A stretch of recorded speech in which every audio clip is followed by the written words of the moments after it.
পবিত্র কাবাকে বলা হয় মহান আল্লাহর ঘর, কিন্তু জানেন কি কাবার উপর দিয়ে কখনো বিমান ওড়ে না। অনেকে আবার বলে থাকেন কাবার উপর দিয়ে কোনো পাখিও নাকি উঠতে পারে না। কিন্তু কেন?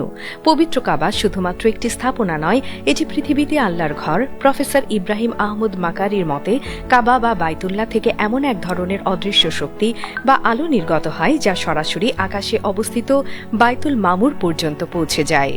এ কারণে কাবার উপর দিয়ে সরাসরি কোনো বিমান চলাচল করতে পারে না। তবে এর বৈজ্ঞানিক ব্যাখ্যাও দিয়েছেন প্রফেসর ইব্রাহিম আহমদ। তিনি জানান কাবার অবস্থান পৃথিবীর একেবারে কেন্দ্রবিন্দুর কাছাকাছি। পৃথিবীর প্রতিটি বিন্দু থেকে কাবা শরীফের দিক নির্ধারণ করা যায় জ্যামিতিকভাবে, কারণ এটি পৃথিবীর ভৌগোলিক ভারসাম্যের কেন্দ্র।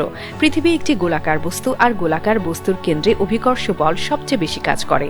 এই চৌম্বক ক্ষেত্র ও অভিকর্ষ বলের মিলিত প্রভাবে কাবার উপর দিয়ে বিমান চলাচল করলে তা তীব্র টার্বুলেন্সের সম্মুখীন হতে পারে, এমনটাই মত অনেক গবেষকের। তবে শুধু ধর্মীয় বা তাত্ত্বিক নয়, এর একটি প্রশাসনিক ব্যাখ্যাও আছে।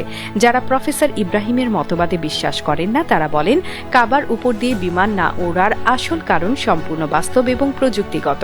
মক্কা নগরীকে সৌদি আরব সরকার নো ফ্লাই জোন হিসেবে ঘোষণা করেছে, অর্থাৎ এই অঞ্চলের উপর দিয়ে কোনো বাণিজ্যিক বা সামরিক বিমান চলাচলের অনুমতি নেই। কারণ প্রতি বছর লাখ লাখ হাজি এখানে সমবেত হন এবং এমন ঘনবসতিপূর্ণ ও পবিত্র স্থানের নিরাপত্তার স্বার্থে আকাশপথ সম্পূর্ণ নিয়ন্ত্রিত রাখা হয়। আর পাখির বিষয়টি, অনেকেই বলেন কাবার উপর দিয়ে কোনো পাখি ওড়ে না, কিন্তু এর পক্ষে কোনো বৈজ্ঞানিক বা দৃশ্যমান প্রমাণ নেই। বরং হাজিরা প্রায়ই কাবার আশেপাশে কবুতর এবং নানা প্রজাতির পাখিকেও উড়ে বেড়াতে দেখেন।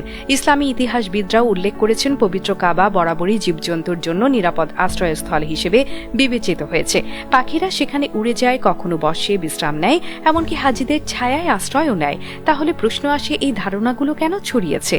মূলত কাবাকে ঘিরে রহস্য ও পবিত্রতার অনুভূতি এত গভীর যে মানুষের সঙ্গে অলৌকিকতার ছোঁয়া খুঁজে পেতে চায়। ইসলামে কাবা শরীফ এমন এক কেন্দ্রবিন্দু যার দিকে পৃথিবীর কোটি কোটি মানুষ মুখ করে নামাজ পড়ে। তাই এর সঙ্গে এক ধরনের আধ্যাত্মিক সংযোগ মানুষ অনুভব করে, যা বিজ্ঞান দিয়ে পুরোপুরি ব্যাখ্যা করা সম্ভব নয়। তবুও বাস্তবতা হলো কাবার উপর দিয়ে বিমান না ওড়ার কারণ প্রশাসনিক ও নিরাপত্তার জনিত, আর পাখিরা সেখানে স্বাধীনভাবে ওড়ে, যেমন পৃথিবীর অন্য যে কোনো স্থানে। কিন্তু তবুও কাবা শরীফের উপর যে শ্রদ্ধা, যে অনুভূতি, সেটি যুক্তি বা বিজ্ঞানের সীমা ছাড়িয়ে যায়। কারণ কাবা শুধু একটি স্থাপনা নয়, এটি মুসলিম বিশ্বের আত্মিক কেন্দ্র যা পৃথিবীকে এক বিন্দুতে একতাবদ্ধ করে। এখানে মানুষ আসে কেবল উপাসনার জন্য নয়, বরং নিজেকে নতুন করে আবিষ্কার করতে। হয়তো এই আত্মিক মহিমার কারণেই কাবা নিয়ে আমাদের মনে জন্ম নেয় অসংখ্য প্রশ্ন, অসীম শ্রদ্ধা আর গভীর বিস্ময়। পৃথিবীতে এমন আর কোনো স্থান নেই যেটি একই সঙ্গে ভৌগোলিক কেন্দ্র, আধ্যাত্মিক আশ্রয় আর মানব সভ্যতার একীকরণের প্রতীক।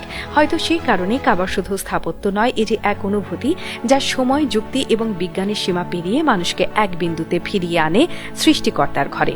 কাবা শরীফের উপরে বিমানের ওড়া না ওড়া কিংবা পাখির উপস্থিতি, এসব নিয়ে যত বিতর্কই থাকুক, একটা বিষয় নিশ্চিত, এই স্থান শুধু ধর্মীয় নয়, এটি এক আধ্যাত্মিক প্রতীক যা মানুষের ভেতরের বিশ্বাসকে জাগিয়ে তোলে। এখানে যুক্তি থেমে যায়, বিজ্ঞান থেমে যায়, শুধু থেকে যায় এক গভীর অনুভূতি, যে অনুভূতি মানুষকে সৃষ্টিকর্তার নিকটত্বে পৌঁছে দেয়।